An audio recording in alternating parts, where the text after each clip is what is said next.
She just went for a walk along a familiar route she knew very well and always came back, but not this time.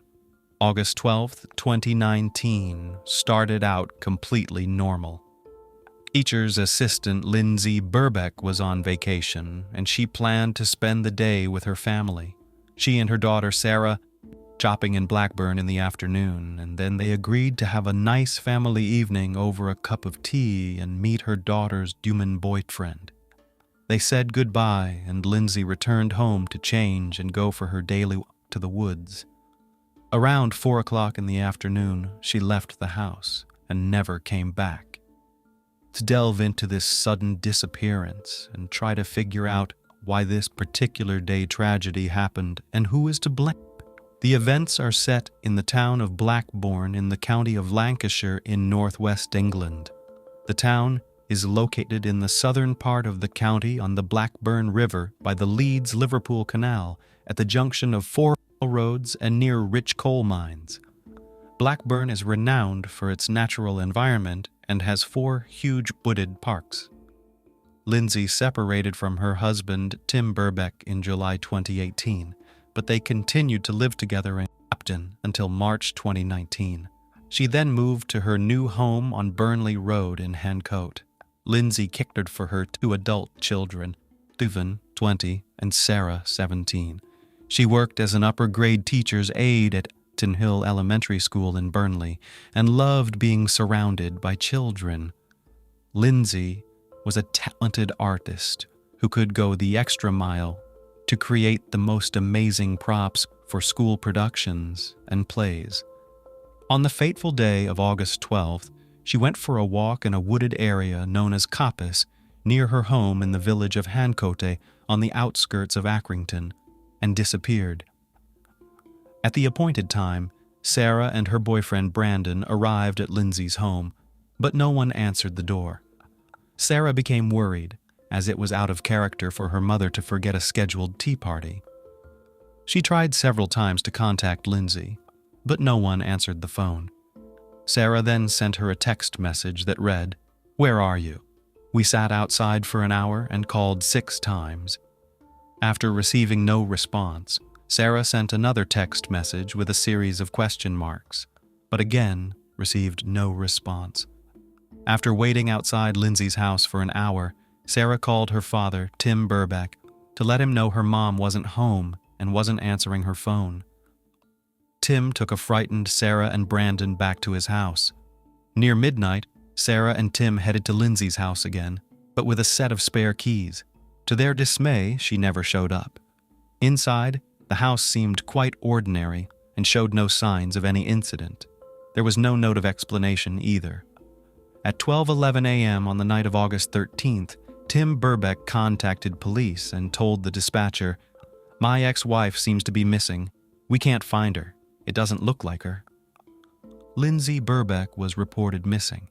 Lindsay's disappearance shook up the community. The people of the small suburb banded together and went out in search of the woman. There were hundreds of people, men and women, grandparents and people walking dogs, teenagers with bicycles, and even moms with strollers. To most, Lindsay was a stranger.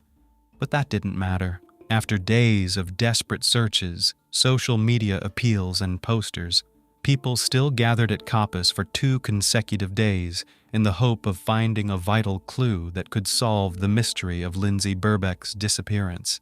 After several days of fruitless searching, it was clear to everyone that the search was going to be difficult. With each passing day, the chances of finding Lindsay alive dwindled. Detectives classified Lindsay Burbeck as high risk. She had never gone missing before, and her family described the disappearance as very uncharacteristic of her. Nevertheless, the search did not stop for a moment. Locals printed thousands of posters to distribute throughout the neighborhood, while a Facebook group associated with the search quickly grew to 10,000 members. A few hours after the police appeal was posted online, the first posters with Lindsay's face on them could be seen all over the neighborhood. Within a couple of days, there wasn't a lamppost, storefront, or traffic light that didn't have a poster calling for the search for Lindsay. Police launched an investigation into the disappearance from the house, as extensive searches were carried out by specialist police officers, dog handlers, Lancashire Fire and Rescue Service, mountain rescue volunteers, and the city's search and rescue team. Drones and helicopters were also deployed to search the area covering Coppice and the surrounding open countryside for a considerable distance, including popular walking and running routes. 4 days after Lindsay's disappearance, Lancashire police released CCTV footage showing when she was last seen alive. Walking along Burnley Road at 4:10 in the afternoon towards Coppice, she was wearing a purple jacket, black leggings, and dark sneakers with white soles. A week had passed since her disappearance on August 19th, and with each passing day, there was less and less hope of finding Lindsay Burbeck alive. Police are still no closer to the whereabouts of the mother of two, but emphasize that there was no evidence that she was the victim of a criminal act, meaning there was still a chance of finding her alive. The search for Lindsay continued. That evening, hundreds of local residents took part in the first mass public search of Coppice after a rallying call was made on social media. Things moved when a local resident's dog ran into a wooded area in Accrington Cemetery. He yelled and called her name several times, but the dog didn't respond. The dog hit its head in the bushes, sniffing and trying to dig for something. The dog's owner walked over to him, stood next to him, and was horrified to find that there was something very soft under his feet. He was frightened and bounced back. Then he smelled a horrible odor and flies were swirling around. A plastic bag and something that looked like a foot were visible from the ground. On August 24th, 12 days after Lindsay Burbeck disappeared, her body was found under the most horrific circumstances buried in a cemetery. The naked body, wrapped in 2 clear plastic bags mixed with earth and grass, was placed across a shallow grave. The search for Lindsay Burbeck was considered complete. A murder investigation was officially launched. Pathologist Dr. Naomi Carter, after conducting an autopsy, determined that death was due to a broken neck. The trauma was inflicted with such force that the entire larynx had crushing injuries. The neck was most likely struck with a foot or knee. An attempt to cut off Lindsay's right leg after death was also determined, possibly with a saw, as tine marks were found. A large laceration was found on the leg, which had been cut down to the bone. The injuries Lindsay suffered were catastrophic. Dr. Carter also reported that due to the poor condition of the body, it was quite difficult to determine the victim's injuries. But she did not rule out any sexual activity on the day of her disappearance, which could not be ascertained due to the level of decomposition of the body. Prior to the discovery of Lindsay's body, members of the public and police had searched the same area for several days without success. Community volunteers and a police dog handler reported seeing a blue wheelie garbage can abandoned in bushes nearby. However, at this stage of the investigation, no one was yet aware of the significance of the tank. Volunteers who searched the cemetery at 9 p.m. August 20th also found the same dumpster with a dark stain on the outside and thought it might be blood. After taking pictures of the dumpster, they called the police. 2 police officers arrived on the scene to inspect it and found a brown mark that they thought was dirt. The police said the dumpster looked brand new and there was no evidence at the time to link it to Lindsay's disappearance. Therefore, it was left in place. There were other important clues found in the cemetery that were not immediately accepted. For example, local resident Christine Alderson discovered a bloody cloth on the grass of the cemetery on August 18th while she and her daughter were walking their dogs. She said the blood on the cloth was fresh and red, but thought it might have belonged to a homeless man who frequented the area.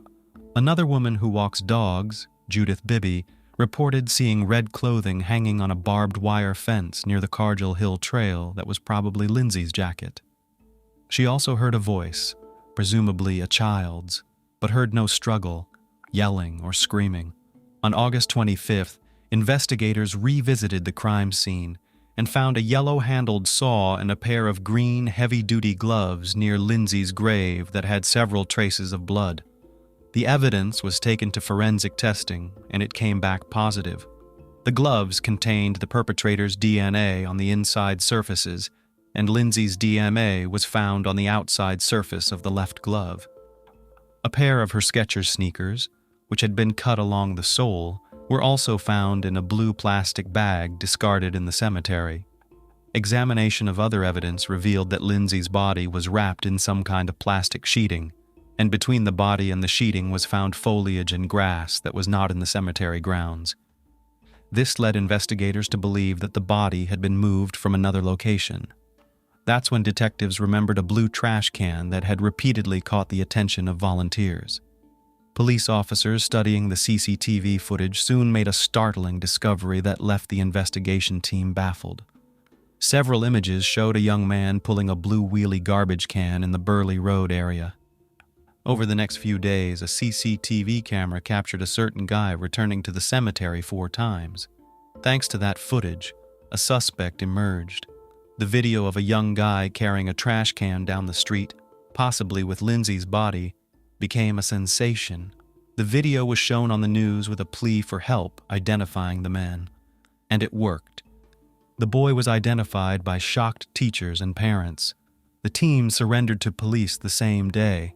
His name was withheld until sentencing due to his age. He was only 16 years old at the time of the crime. The boy in the videotape turned out to be local resident Rocky Marciano Price. Rocky Marciano Price lived with his parents and 5 siblings on Winnie Hill Road in Accrington. It had been the Price family home for about 3 decades. The young lad had an impressive array of mental health abnormalities. Rocky had suffered from autism, attention deficit disorder, and hyperactivity since childhood. His low IQ created additional learning and communication challenges. He attended an alternative school in Barnoldswick several days a week and was described by teachers as a very quiet and non-speaking student. In 2015, a psychologist assessed Price as having a limited understanding of his own emotions and his own emotional well-being. He had pronounced impairments in understanding the connections between events and emotions.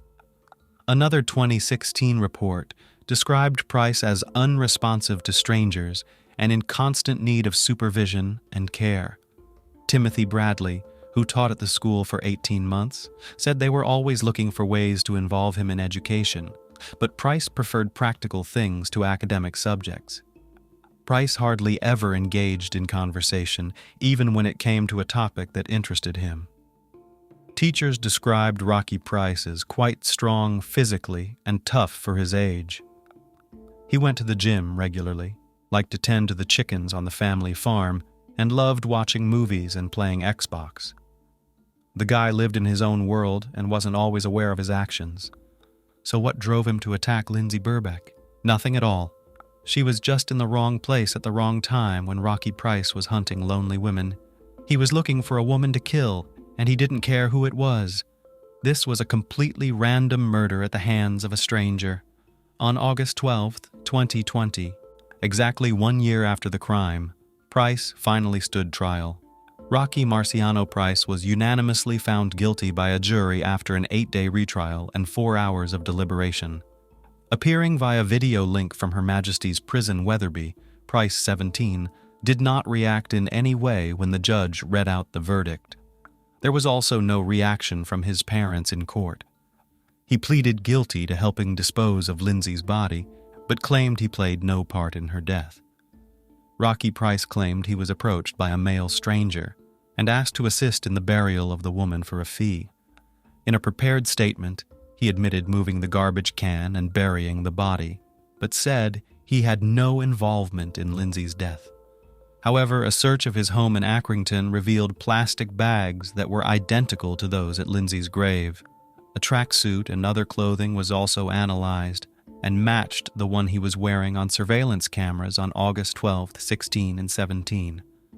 Defense attorney Mark Fenhalls told jurors that Price did a horrible and heinous act by burying the woman's body in the cemetery, but he was not her killer. Despite the abundance of evidence against him, Rocky Price pleaded not guilty to the crime, but admitted to moving Lindsay's body. After 2 days of questioning, Price, through his attorney, prepared a statement to explain his movements between Coppice, where police believe Lindsay was killed, and the cemetery where her body was found. But the prosecutor affirmatively stated that Rocky Price acted completely alone.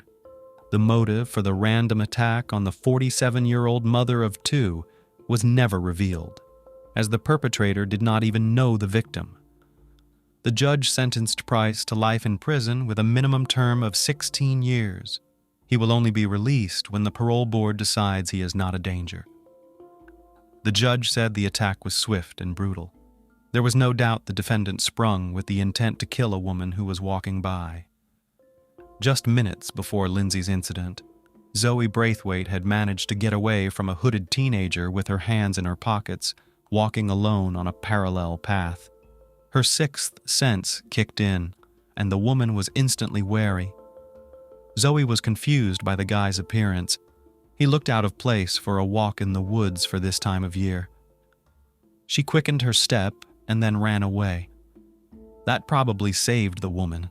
If it hadn't been her, it could have been someone else. And it was Lindsay. This was a premeditated attack.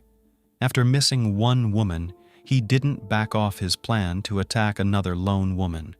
His actions after the crime clearly showed that he had the ability to plan and reason. His teachers told the court that he was much better at practical tasks than academic subjects. He used this ability to hide his body. Rocky Price was found to have made 2 return trips to Coppice on the evening of August 12th. The first incident occurred at 6:55 p.m. when he was seen on CCTV cameras carrying a black rucksack.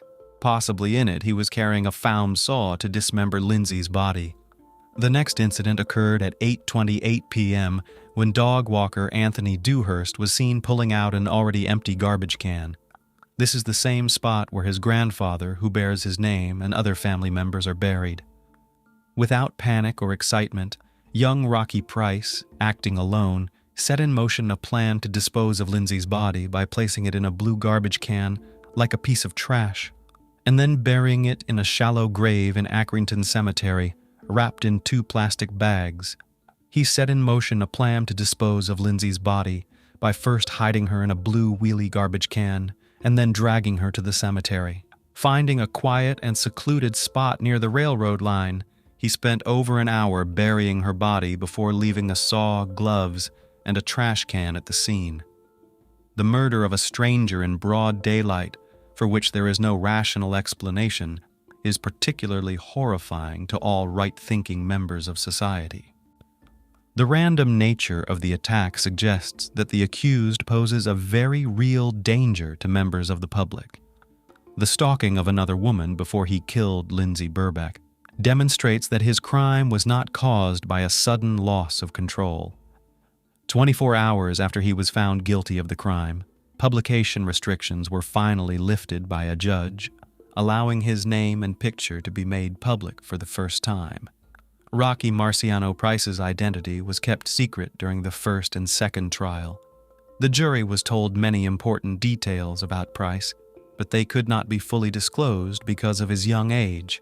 The judge rescinded the disclosure of the restrictions after the jury unanimously found Price guilty of the crime. The defendant's mental illness cannot in any way excuse or even explain his actions. After all, it is quite obvious that he realized that it was terribly wrong to kill, but did it anyway. Although fortunately such crimes are rare, they instill fear in society. However, the main question in this case remains unanswered. Why did the young guy needed to kill a strange woman, and for what? Only Rocky Price knows the answer. But he didn't answer it. Perhaps if it wasn't Lindsay Burbeck, it could have been someone else. Lindsay's funeral was held at St. Margaret's Church in Hapton on September 20th. More than 200 mourners gathered at the church as police stopped traffic on Manchester Road, while Lindsay's coffin with her body covered in flowers was carried into the church. Dozens of flowers from friends and family, and from strangers whose hearts were touched by Lindsay's story, were left at the scene. Sarah described her mom as a very optimistic and positive woman. Lindsay was making plans for the future. She was planning a trip to Glasgow with her friend Sharon. She dreamed of finding love on the Match.com dating site. Lindsay Burbeck planned a long and happy life for herself and looked forward to the future with optimism, but all those dreams were interrupted one sunny summer day. Lindsay Burbeck's family and the detectives who investigated the crime welcomed the jury's unanimous verdict, but said no court verdict could ever bring Lindsay back or spare her family and loved ones the grief of loss. In front of the courthouse after the verdict was announced, members of the defendant's family wore T-shirts that read, "Wrongfully convicted, set this boy free." The back of the T-shirts read, "The killer is still at large." Maybe Price is an aspiring maniac. He just wanted to take a man's life, to feel what it's like, to watch someone die and mutilate them. Most likely in any form, it's an absolute neurodevelopmental disorder characterized by problems with social interaction, motor, and behavioral stereotypes. In translation, the word autism means a person who has gone into himself or a person within himself. Autism is still an understudied developmental disorder that can occur due to genetic or hereditary abnormalities. The exact cause is not fully understood, but in our story, the punishment most likely fits the crime. The case of Luz Maria Lopez, from love to violent crime. The crime rate in Guatemala is extremely high. According to statistics, at least 100 crimes are committed here per week, half of which are so-called domestic crimes, and almost 70% of serious crimes remain unsolved. According to The New Yorker, fewer civilians died in the Iraq war zone in 2009 than in Guatemala. It was in this beautiful but dangerous country that the tragic events that will be discussed today took place. The story of an attractive young woman named Luz Maria Lopez started out romantic and promising, but ended up as a handful of ashes in a bag thrown down a sewer manhole. She was victimized by a domestic tyrant whom she herself spent years forgiving over and over again, giving him a chance to mend his ways. There was a lot of controversy in this case, and the perpetrator could have avoided responsibility, but let's go over everything in order.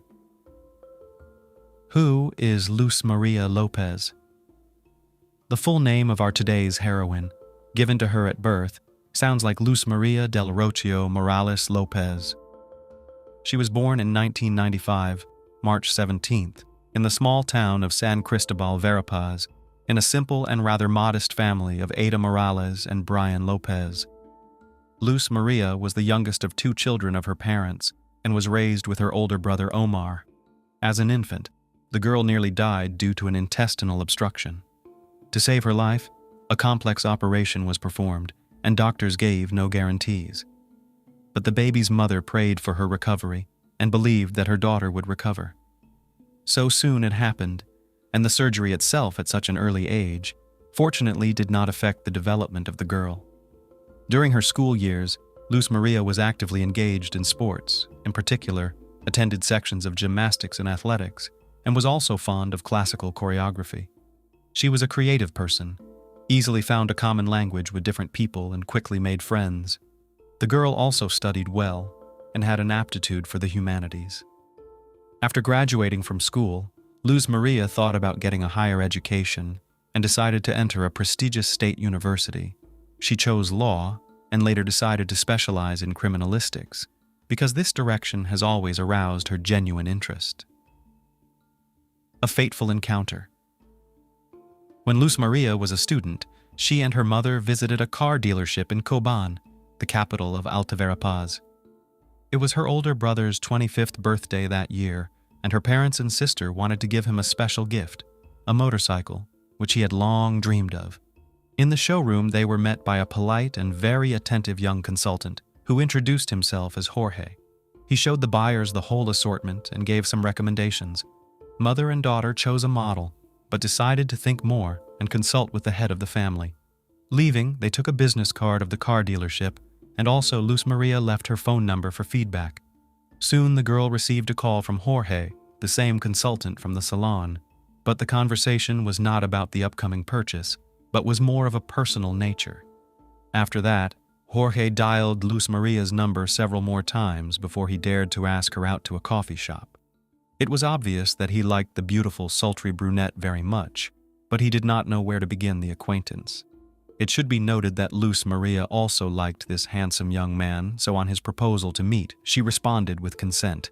The guy was a year younger than her, but such a small difference in age was not an obstacle for them. Almost immediately, a romantic relationship began between them, which developed rapidly. Both felt that it was true love at first sight and believed that a long and happy life was ahead of them. After only a few months, the couple decided to live together, and although their parents did not approve of such a rush, the young people were soon married.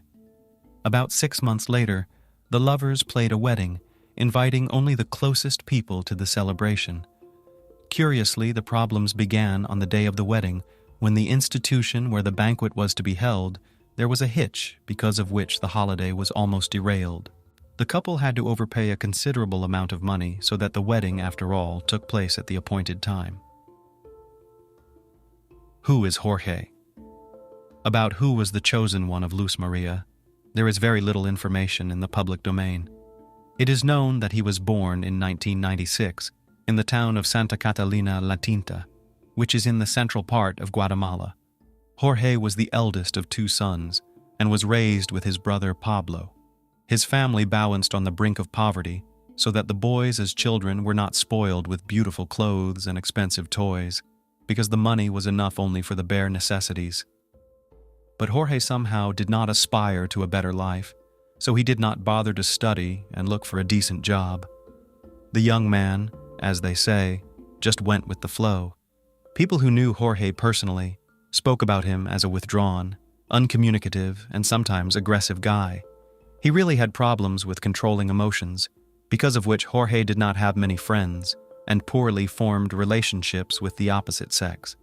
Nevertheless, when he met the girl of his dreams, he made every effort to win her love, and then he was in a hurry to get married, fearing that she might change her mind. By the way, the parents of Luz Maria from the very beginning treated her son-in-law with suspicion. There was something about this young man they definitely did not like, but they could not say what it was and could not dissuade their daughter from marrying him. An unhappy marriage. Soon after the wedding, the young wife became pregnant, but since she had not yet managed to get a university degree, she could not find a good job. No one wanted to take a girl with no experience who was in an interesting position, so she had to make do with casual labor. Her husband by that time had lost his job, but was in no hurry to burden himself with a new occupation. When the couple had a daughter, who was named Alice, with money in the family was quite tight. Both spouses were unemployed. They had no money, not only to pay for rented housing, but even to buy food and the most basic things needed in the household. Then Jorge convinced his wife that the only way out for them would be to temporarily move to live in his parents' house.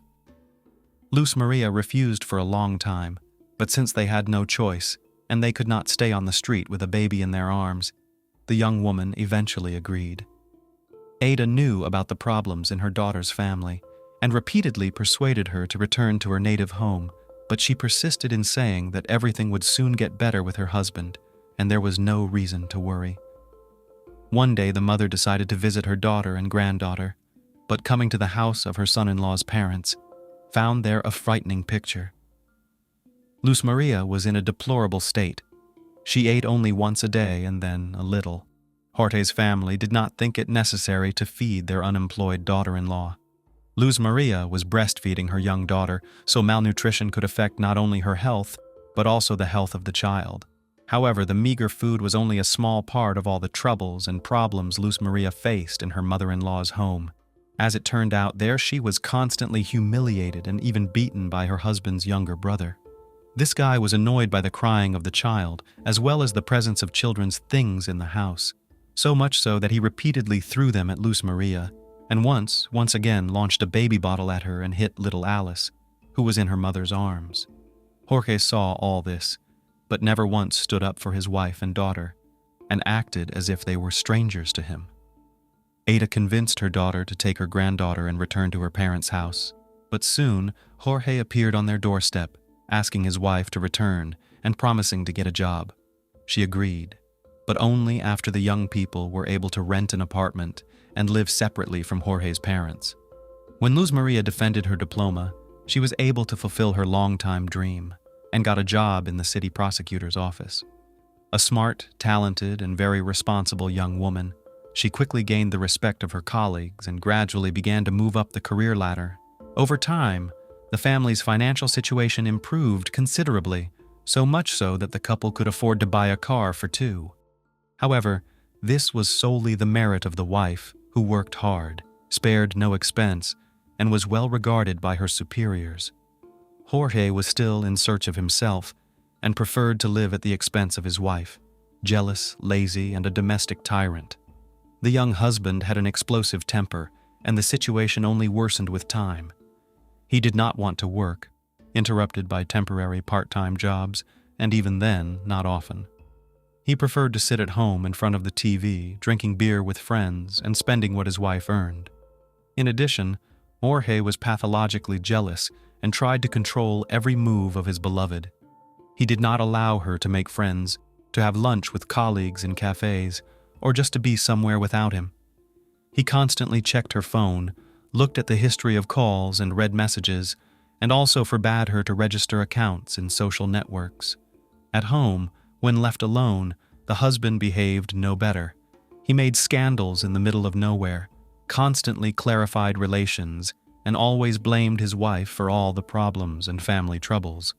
When they lived in the house of his parents, Jorge never stood up for his wife and just watched how she humiliated, insulted, and sometimes even beat his relatives. Jorge himself also occasionally gave the will of his fists and did not see anything wrong in it.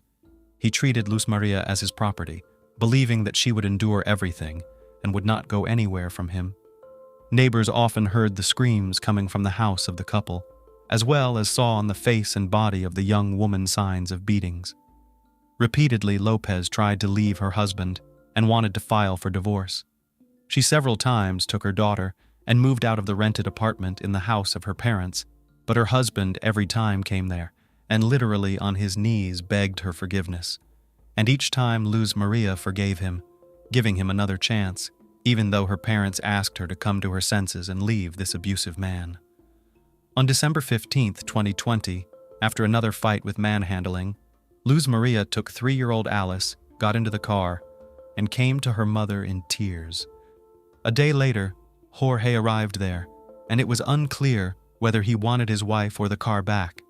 He said that he had found a job, and now their lives would change, and he also swore that he would never raise a hand on his wife again in his life. Surprisingly, Luz Maria believed him again and went with her husband to their rented apartment. In mid-January 2021, Luz Maria called her mother to complain that her husband had not only failed to get a job as promised, but had also stolen the money she had earned, effectively leaving the family destitute. Ada felt sorry for her daughter and said she would give her some money so that she and her granddaughter would have enough for everything they needed until her daughter received her salary. The women agreed to meet on the morning of January 19th, but Luz Maria did not arrive at the appointed time. Moreover, she did not answer phone calls and messages, which was unusual for her.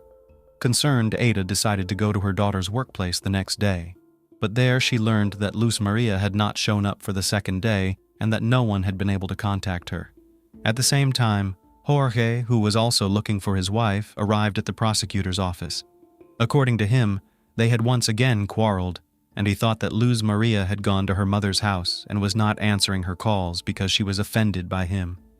Ada immediately sensed something wrong and assumed that her son-in-law was lying, so she went straight to the police so that the search for Luz Maria could begin as soon as possible.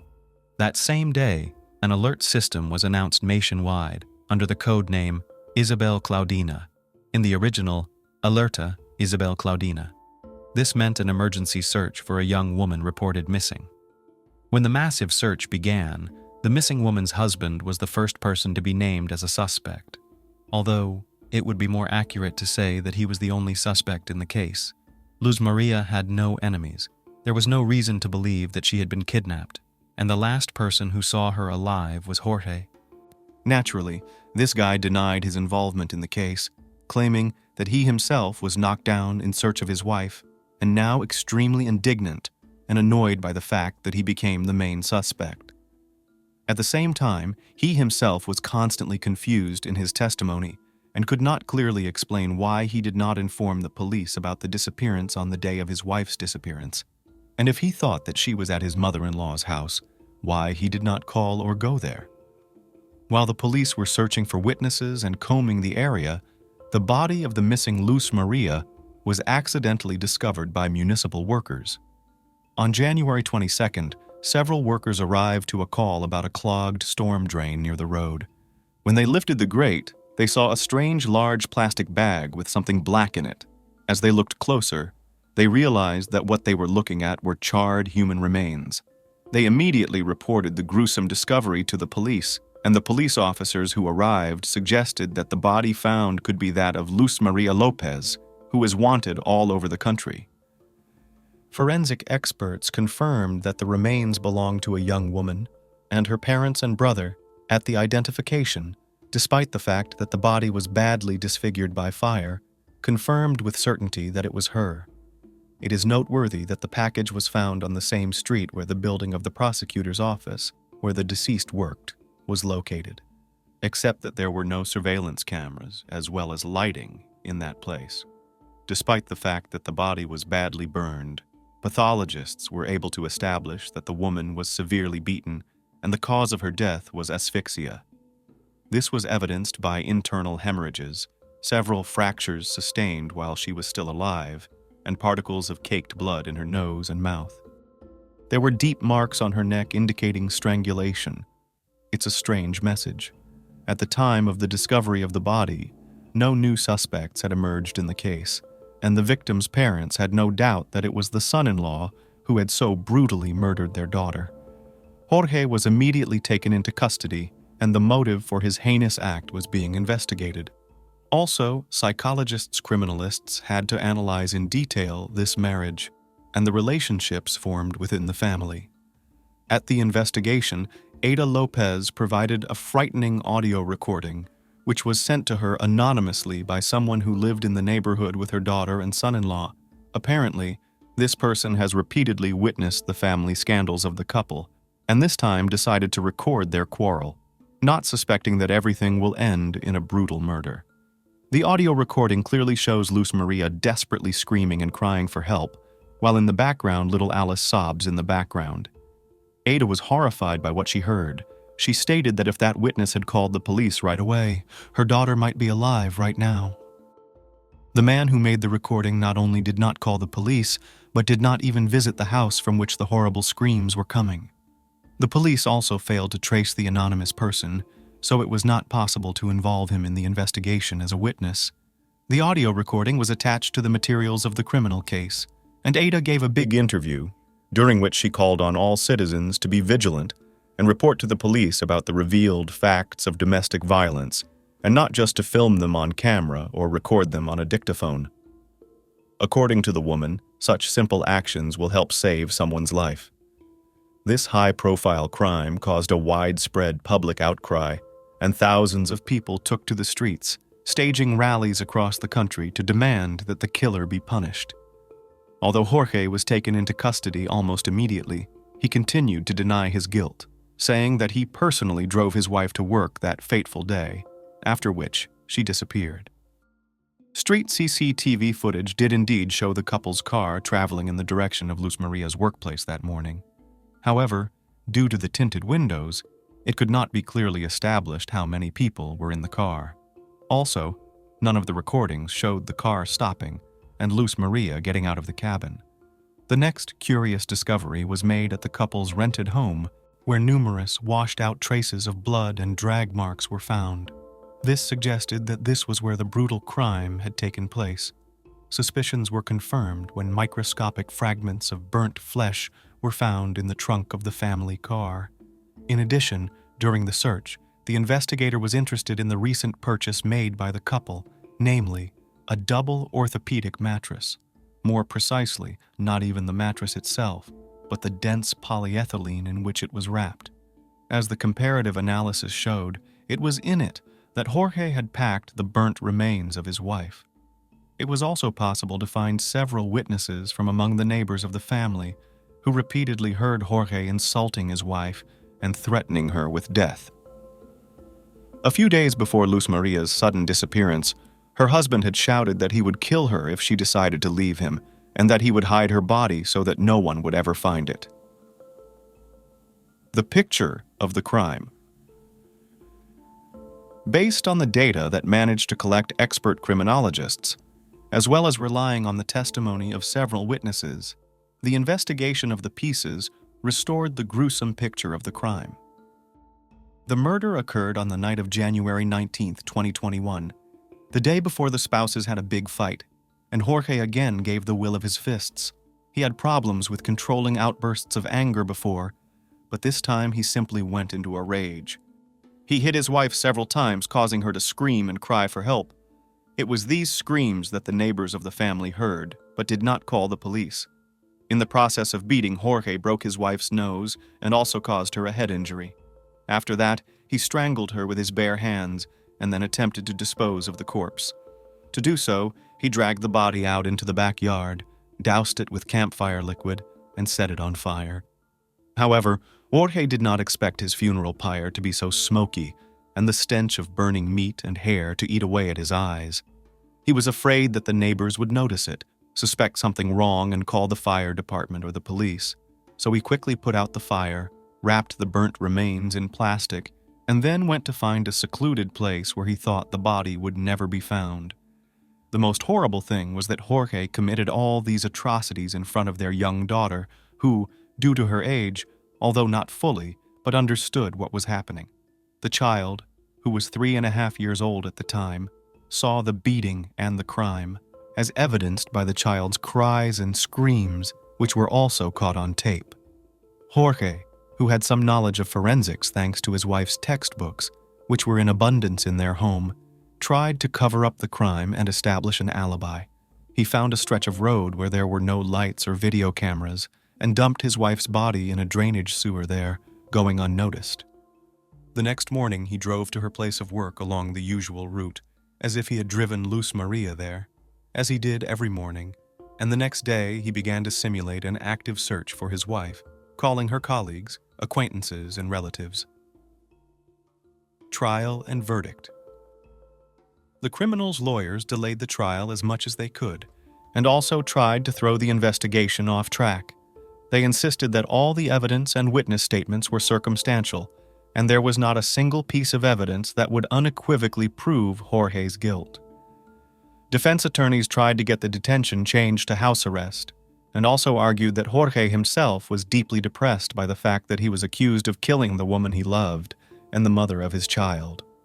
However, the decisive evidence was the data obtained from Luz Maria's phone. All this time, the gadget was in her husband's possession, and on the first day after the crime, he sent from it several messages to different people, trying to create the appearance that Luz Maria is alive. Also, having tracked all the movements of the smartphone that day, it was clear that it was constantly in the same places as Jorge's phone. But the lawyers tried to turn this evidence in favor of their client, saying that he found his wife's phone and drove around the city with it in search of her. But no one could explain why Jorge was sending messages from it, as well as calling it from his own cell phone. Another proof of the defendant's guilt was the bruises and scratches on his body found on the day of his arrest. These marks were recorded by experts on photos and indicated that the victim had clearly resisted. The most vivid was a scratch on his neck, but only to find particles of Jorge's epithelium under the fingernails of the murdered could not be found because they were destroyed by fire. But despite the large number of controversial points, the prosecutor asked for the maximum possible punishment for the perpetrator.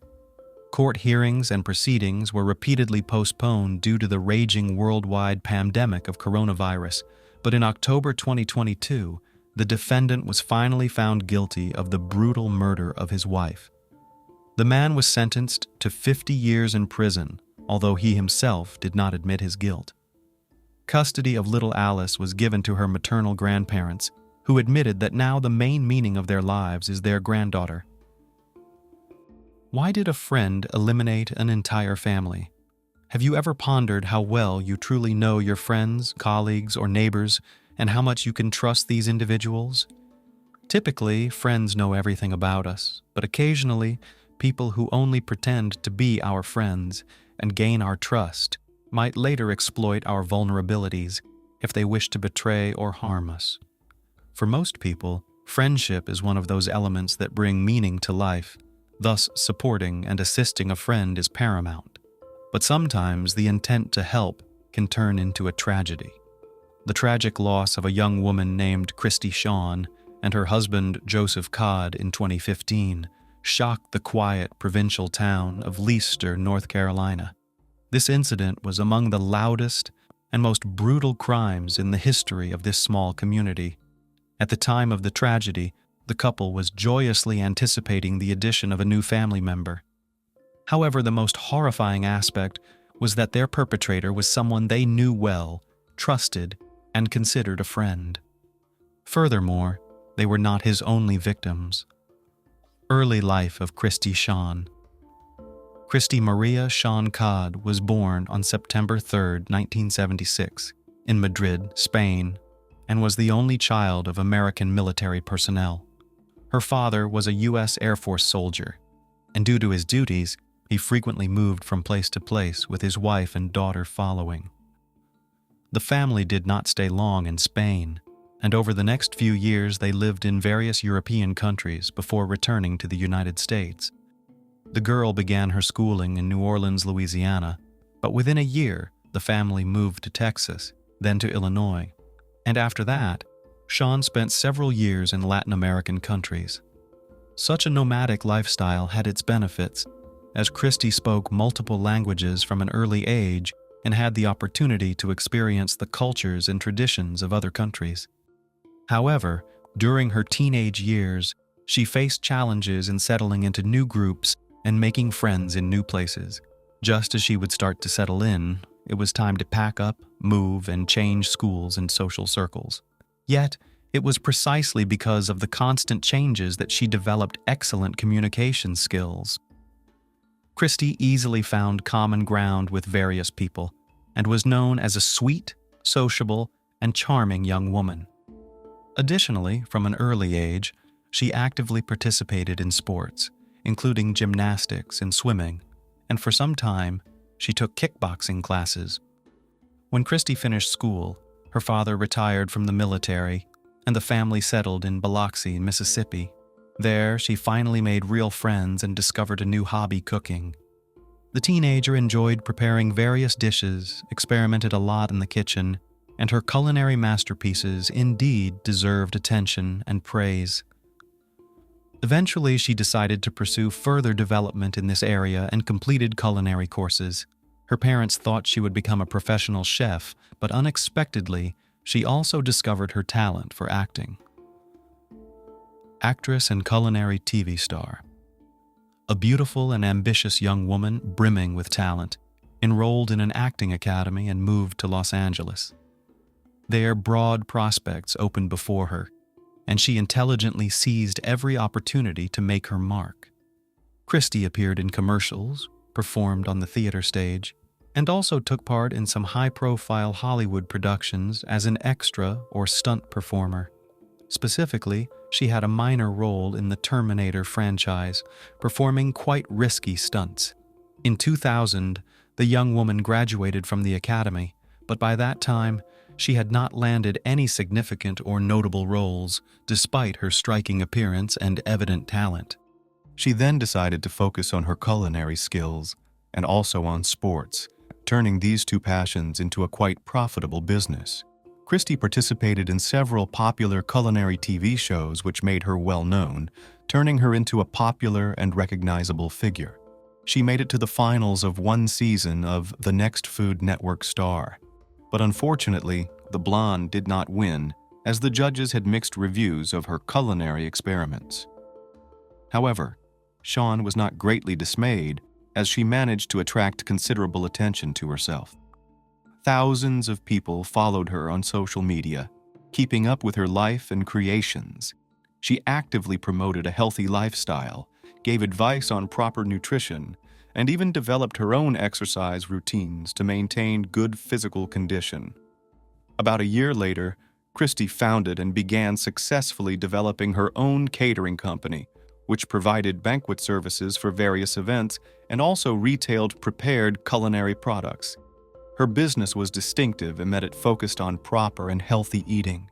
And additionally, the menu featured her own original recipes, which she created and perfected. Soon, the young woman contemplated starting her own farm, which would grow healthy and environmentally friendly produce. This would help her expand her business in the catering industry. At the same time, she conducted online courses on proper nutrition and developed several other projects. Fateful encounter on TV. In 2012, Christie met Joseph Timothy Codd, better known as JT, who worked as a casting director in television, responsible for selecting participants and actors for various high-rated projects. They first met at a studio in Los Angeles at the casting for a culinary show that the young woman wanted to participate in, and they instantly clicked. Joseph was nearly 7 years older than Christie, had been married before but was in the process of divorcing at the time they met. He was utterly charmed by the beauty and charisma of this delightful blonde, and he began to court her. The young woman was not averse to his attentions, and soon they began a romantic relationship. Joseph shared and supported the ideas of his beloved, and together they began to work on the project of their own farm. Soon after, the couple decided to leave Los Angeles and moved from sunny California to North Carolina. They sold Christie's quite successful and well-established catering business. Joseph sold his house in Hollywood, and they invested all the proceeds in buying a large piece of land in the town of Leicester. The couple acquired a spacious and cozy house, as well as a nearly 1-acre plot of land to realize their dream. The man continued to collaborate with TV channels, but now worked remotely, while the woman actively worked on developing her personal blog about proper nutrition and a healthy lifestyle. They were an ideal couple, with their relationship marked by love and harmony. Soon, the lovebirds decided to formalize their relationship, and in August 2014, they had a lavish wedding attended by several hundred guests, including relatives, friends, colleagues, neighbors, and even some fans of the famous couple. They were truly happy and full of plans for their future together. 3 months after the wedding, the newlyweds learned that they were going to become parents for the first time. Their joy knew no bounds. After the new year, during a routine ultrasound examination, the doctor told the couple that they were expecting a daughter, and a few days later, during a phone call with her mother, Christie mentioned that they had decided to name their firstborn Skylar. Everything was going perfectly, and the pregnancy was progressing smoothly, but the couple's happiness was tragically short-lived.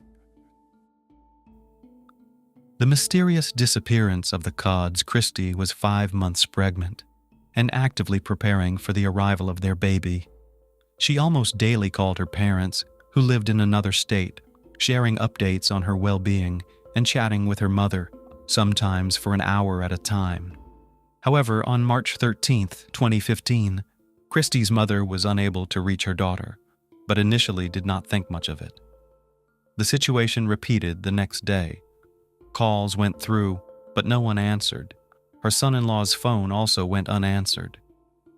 When by March 15th, both spouses' phones were turned off, Christie's mother became alarmed.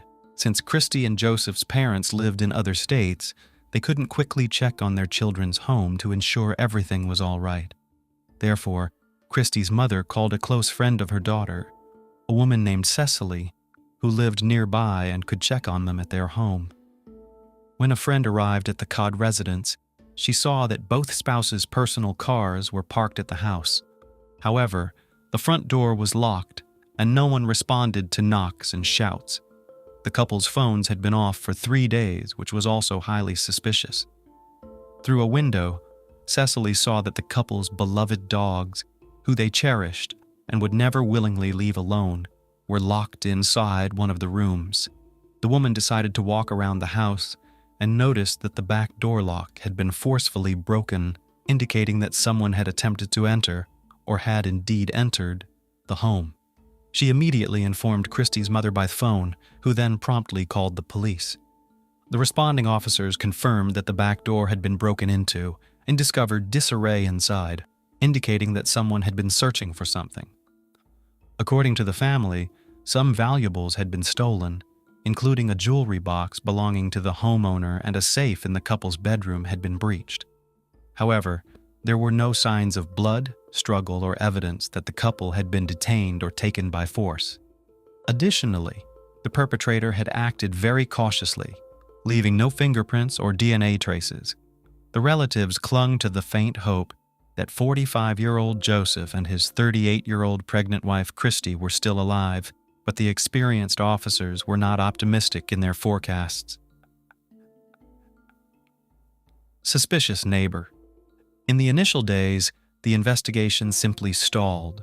No clues or even somewhat significant evidence could be found. The missing couple had no enemies or ill-wishers, and reconstructing what had happened was challenging even in broad strokes. The spouses' phones were left at home, last used on March 12th.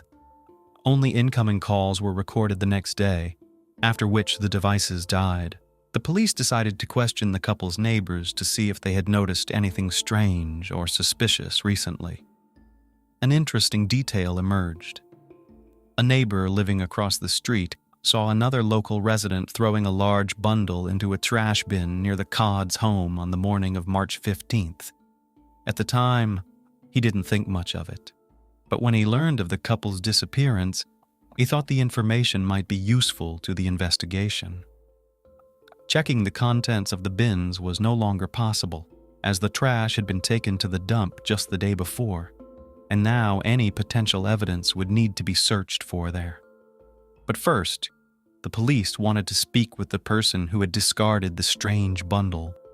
He turned out to be a 36-year-old Robert Jason Owens, who lived on the same street, was well acquainted with the couple, and even considered a close family friend. Robert was a handyman and had helped Christy and Joseph when they first moved into their new home. They became friends, and later the couple invited their new friend and neighbor to their own wedding. At first glance, there was nothing suspicious about this, except that other locals described Owens as a strange and unpredictable person. Horrific discovery and shocking confessions. On March 16th, Robert was summoned to the police station for questioning, initially denying any involvement in the couple's disappearance and claiming ignorance about the bundle mentioned. There wasn't much to charge him with initially, beyond the unsubstantiated claims of another neighbor. However, that evening, the situation dramatically changed after the very same large, strange bundle was found at the landfill. Inside were items from the missing couple's home, including Robert's clear fingerprints and DNA traces found on partially burnt clothing belonging to the couple, a blanket and a throw from their home, all stained with blood. This evidence confirmed police suspicions that Christy and Joseph were no longer alive. Doubts were dispelled when police searched the suspect's home and found charred human skeletal remains in his wood stove. Robert was then brought in as a suspect in the brutal elimination of his neighbor and the neighbor's pregnant wife. Despite his denials and inconsistent statements, he eventually confessed after several hours, and his admissions were truly shocking. He admitted to the double fatal incident but claimed it was accidental. According to him, on the evening of March 12th, he decided to visit his friend's home but swerved off the road to avoid hitting a dog, getting stuck in the mud. He walked to the Codd's home and asked for help to push his car out. The helpful and responsive couple agreed to assist, and while they were pushing the car, Robert, sitting at the wheel, accidentally confused the gas and brake pedals, striking and running over the couple. Terrified, he believed he would be accused of taking their lives, so he chose not to call the police or emergency services, instead deciding to cover up the incident. Robert claimed he returned to the Codd's house, broke into the back door, and took blankets from the bedroom to move the bodies, which he wasn't sure were deceased. He wrapped the bodies, placed them in the bed of his pickup, and drove them to his home, where he dismembered them in his own bathroom using a saw and a small axe. He then fired up his stove and began incrementally throwing pieces of his friends' bodies into the fire, hoping they would burn completely. The blood-soaked clothing, blankets, and footwear of the deceased he oddly chose not to burn, but instead packed into a trash bag and disposed of in a dumpster, assuming that once the trash was taken to the landfill, no one would be able to find anything. After all this, Robert claimed he decided to stage a burglary, though in reality, he had robbed his friend's home himself, stealing money and valuables, which he pawned the next day. Unsolved crime. The cruelty with which Robert disposed of his friends' bodies and the eerie calmness with which he recounted the events shocked even seasoned police officers. In his home, they found a saw and an axe stained with blood, skin, and bone fragments of the deceased. The accused hadn't even bothered to clean the tools or attempt to hide them, confident that the investigation would never lead to him since he had left no traces at the Codd's house. Forensic analysis confirmed that the bone fragments found in Owens's stove belonged to the missing couple. Law enforcement decided to delve deeper into the suspect's background. Robert was unmarried, had no children, and barely maintained any contact with his relatives. He had previously lived in Asheville, North Carolina, but in 2000, he bought land in Leicester and later built a house there. It turned out that his name was linked to an unresolved crime from 15 years prior that occurred in Asheville. In 2000, Robert's close friend Zeb Wing Quinn, who was only 18 at the time, mysteriously disappeared. Robert and Zeb had known each other since school, lived nearby, and were friends. Zeb was undergoing military training and also worked part-time at Walmart. On January 2nd, 2000, after finishing his shift, Quinn met with Robert, planning to drive to Leicester to buy a new car, but he never returned home. A few days later, his Mazda Protege was found in another part of town, parked with its headlights on. Inside, a heart was drawn on the window with red lipstick. The car's owner was never found. The car also had damage and scratches with traces of paint from another vehicle. The last person to see Zeb was Robert, whose car also had damage, and it turned out that the scratches contained paint particles from Zeb's car. Robert told a peculiar and implausible story. Shortly after they headed towards Leicester, Zeb blinked at him to stop. Zeb said he received a message on his pager and urgently needed to use a payphone. He asked Robert to wait and drove off to the nearest gas station, but returned 10 minutes later, looking frantic. Said their plans had changed, and then drove off in an unknown direction, hitting his friend's car in the process. It was also discovered that Zeb had a romantic relationship with a woman named Misty Taylor, whose former boyfriend, Wesley Smith, had threatened Zeb with harm if he didn't stop seeing Misty. Taylor, Smith, and Owens were questioned in this case, but due to a lack of evidence, all three were released. Additionally, Misty and Wesley had alibis, which was not the case for Robert. A significant amount of money, which Zeb had with him in case he decided to buy the car, and his pager disappeared from his car, and it was never determined what message he had received, if any. The investigation leaned towards the theory that there was no message at all. Another oddity was that the day after Zeb's disappearance, a man called Walmart claiming to be him, stating he wouldn't be coming to work for the next few days due to illness. However, the colleague who answered the call thought the voice sounded strange and unfamiliar, not like Zeb at all. That phone call was traced to a Volvo plant where Robert worked.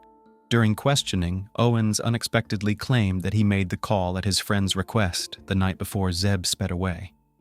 No new evidence or witnesses were found, and the case remained unsolved, with Zeb Quinn listed as missing ever since. However, 15 years after these events, Owens was interrogated again, suspected of being directly involved in his longtime friend's disappearance. New, unexpected details of an old case. In June 2015, the case of Zeb Quinn was reopened from the archives, and the investigation resumed. However, at first, it seemed unlikely that law enforcement would uncover any new information. Robert recounted the same story he had told back in 2000, indicating he had nothing new to add. Nevertheless, the police decided to conduct a more thorough search of his property. where they stumbled upon something very peculiar. In a detached concrete slab at Owens's home, a strangely walled-off cavity was discovered, inside which were small, heavily charred human bone fragments. Unfortunately, the remains were too damaged to undergo DNA analysis, so it was impossible to definitively determine if they belonged to the missing Quinn. A neighbor's interview provided even more unexpected results. An elderly man living nearby remembered something from January 2000 when young Owens had just purchased the land and was starting to build his house. One evening, he started a fire that emitted a sickly, sweet, nauseating smell. The neighbor even confronted him because the wind was blowing the stench in his direction, nearly making him sick. Soon after, the fire pit was covered with concrete, which seemed highly unusual, but Robert claimed he planned to build a small fountain there, which he never did. The neighbor had forgotten about the foul-smelling fire until 15 years later when police showed up at the property. Ultimately, Owens confessed to being complicit in a crime, telling an entirely new story. According to him, Zeb was killed by his own uncle, Walter Owens, who had been hired by Wesley Smith to eliminate Misty's new boyfriend, whom he still loved. Robert claimed he was unaware at the time, and his uncle had asked him to lure the young man to a secluded spot. When the three of them ended up in a wooded area on the road to Leicester, the uncle ordered them to stop the car and then to signal Quinn to do the same. Once the young man stepped out, Walter shot him silently and then instructed his nephew to help dismember and package the body, which was burned on Robert's property that same night and encased in concrete. Interrogating Walter Owens was no longer possible, as he had died several years before his nephew's horrific confession. No evidence was found at the supposed crime scene, and the story sounded very unconvincing. Legal proceedings, plea agreement, and final verdict. Initially, Robert faced charges of first-degree double murder, murder of an unborn child, dismemberment and concealment of evidence, burglary, and robbery. All these charges could have led to the death penalty, but it was revealed that the defendant had long suffered from depression and mental disorders, taking powerful medication, which his lawyer used as a foundation for defense. Thanks to a well-constructed defense strategy, the accused could have been found insane and sent to a psychiatric clinic instead of prison, which neither the prosecution nor the victim's relatives found satisfactory. At the same time, the investigation into Quinn's case began, from which the criminal might also escape unpunished. In 2017, the defendant agreed to a plea deal, admitting guilt in the murder of the Codds in exchange for a guaranteed removal of the death penalty from potential sentences. For this case, he was found guilty of second-degree manslaughter, dismemberment and incineration of bodies, burglary, and robbery. In total, he was sentenced to 59 years in prison. In 2022, Owens made another plea deal with the authorities, this time regarding Quinn's case. However, he only admitted to complicity in murder and assisting in hiding the evidence. For this crime, he received an additional 12 years, added to his already effectively life sentence. After the sentencing, the murderer addressed the court, asking forgiveness from the relatives of the people he had killed. He again spoke of his innocence, attributing everything to an unfortunate accident and citing his mental disorder and the influence of strong medication, which impaired his judgment. However, the relatives of Christy and Joseph Codd, as well as Quinn's family, did not believe him. They have never reconciled with the term unintentional murder and believed that in both cases, the man acted deliberately and for selfish motives.